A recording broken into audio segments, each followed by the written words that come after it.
Di kerajaan yang damai, Putri Lestari dikenal karena kebaikannya dan kebijaksanaannya. Suatu hari, penyihir jahat bernama Malvado datang.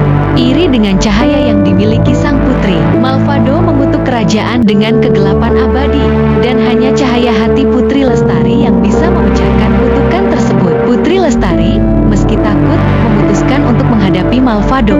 Dia melakukan perjalanan panjang ke gunung tempat penyihir itu bersembunyi, mengumpulkan benda-benda ajaib yang bisa memberinya kekuatan. Di puncak gunung, mereka berdua bertarung dalam pertempuran sihir yang menentukan nasib kerajaan. Dengan keberanian dan kebaikan hatinya, Putri Lestari berhasil mengalahkan Malvado dan membebaskan kerajaan dari kutukan. Cahaya kembali menyinari kerajaan, dan kedamaian pun tercipta kembali. Putri Lestari tidak hanya menjadi simbol harapan bagi rakyatnya, tetapi juga pahlawan yang legendaris yang ceritanya akan dikenang selamanya. Di sebuah desa yang terpencil, hiduplah seorang pemuda miskin yang bermimpi untuk mengubah nasibnya. Setiap hari, ia bekerja keras di ladang, namun hasilnya tak pernah cukup untuk mengenyangkan perut keluarganya. Suatu malam, ketika bulan purnama bersinar terang, pemuda itu tersesat di hutan dan menemukan gua tersembunyi yang dijaga oleh naga berkilau dengan sisik emas. Naga itu, yang telah hidup selama ribuan tahun, merasa kesepian dan ingin berbagi harta karunnya dengan seseorang yang memiliki hati murni. Pemuda itu, dengan hati yang berdebar, mendekati naga dan berbicara dengan suara yang penuh hormat. Ia tidak meminta emas atau permata, melainkan hanya keberkahan untuk keluarganya. Terkesan dengan kebaikan hati pemuda tersebut, naga memberinya sebuah sisik emas, yang memiliki kekuatan untuk memastikan panen yang melimpah dan kesejahteraan bagi desanya.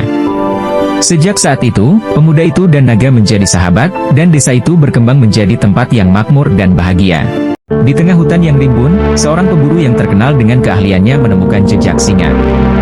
Dengan hati yang berdebar, ia mengikuti jejak tersebut hingga menemukan seekor anak singa yang terluka. Alih-alih menggunakan panahnya, pemburu itu merasa kasihan dan memutuskan untuk merawat anak singa tersebut. Hari berganti hari, ikatan antara manusia dan singa tumbuh kuat. Pemburu itu tidak lagi melihat hewan sebagai mangsa, tetapi sebagai teman yang harus dilindungi. Kisah mereka menyebar ke seluruh kerajaan, mengubah cara pandang orang-orang tentang hubungan antara manusia dan alam liar. Jika kalian suka konten ini, jangan lupa tekan tombol like dan subscribe, agar kalian tidak ketinggalan dengan konten terbaru dari kami. Terima kasih, salam Boya. Di sebuah desa yang damai, hiduplah seorang pencuri yang terkenal licik bernama Wira. Suatu hari, ia memasuki rumah seorang janda tua miskin, Nenek Sari, dengan niat untuk mencuri apapun yang bisa ia temukan. Namun, ketika ia melihat betapa sederhananya kehidupan nenek itu, yang hanya memiliki sepiring nasi dan sebuah foto keluarga yang pudar, hati Wira tergerak. Daripada mengambil, ia malah meninggalkan sebagian hasil curiannya di meja dapur. Keesokan harinya, desas-desus tentang pencuri hati emas menyebar, dan Wira, yang merasa telah menemukan tujuan baru, berubah menjadi pelindung rahasia bagi mereka yang membutuhkan, membuktikan bahwa bahkan hati yang paling keras pun bisa melembut di hadapan kebaikan yang tulus. Jika kalian suka konten ini, jangan lupa tekan tombol like dan subscribe, agar kalian tidak ketinggalan dengan konten terbaru dari kami. Di tepi danau yang tenang, di mana airnya sebening kristal, hiduplah sekelompok ikan yang berenang dengan riang. Di antara mereka, ada ikan kecil bernama Finley yang selalu penasaran dengan dunia di atas permukaan. Suatu hari, bangau berleher panjang yang bijaksana, Lisandra, mendarat di tepi danau. Lisandra memperhatikan Finley yang sedang melompat-lompat kecil, mencoba melihat lebih jauh dari dunia airnya. Lisandra, yang hatinya lembut, tergerak untuk berbagi kebijaksanaannya. Finley, katanya, dunia ini luas dan penuh dengan keajaiban. Tapi ingat, setiap lingkungan memiliki keindahan dan bahayanya sendiri. Finley mendengarkan dengan penuh perhatian, dan dari hari itu, ia belajar untuk menghargai rumahnya yang indah di bawah air, sambil tetap memimpikan bintang-bintang yang diceritakan oleh Lisandra. Kisah Finley dan Lisandra menjadi legenda di antara penghuni danau, mengingatkan mereka bahwa keingintahuan dapat membawa kebijaksanaan, dan persahabatan dapat terjalin di antara makhluk yang sangat berbeda. Di sebuah desa setiap 100 tahun sekali raja melakukan persembahan yang mengharuskan tumbal dari anak laki-laki yang masih muda. Seorang anak terpilih menjadi salah satunya dan ibunya memberi wejangan sebelum anak itu diambil oleh prajurit. Dia menyuruh anak itu menyimpan air di mulutnya tanpa menelan atau memuntahkannya.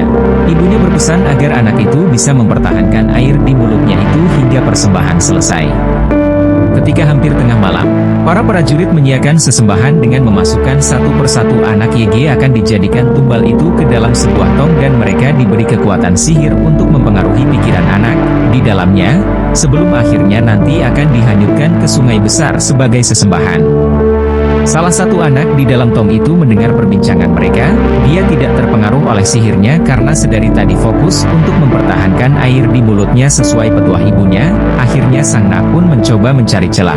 Dia keluar ketika para prajurit itu lengah dan mengira semua sudah terkena sihirnya sehingga tidak bisa kabur. Anak itu pun keluar dan ia langsung berlari ke rumahnya memeluk ibunya dan berterima kasih karena menyelamatkannya.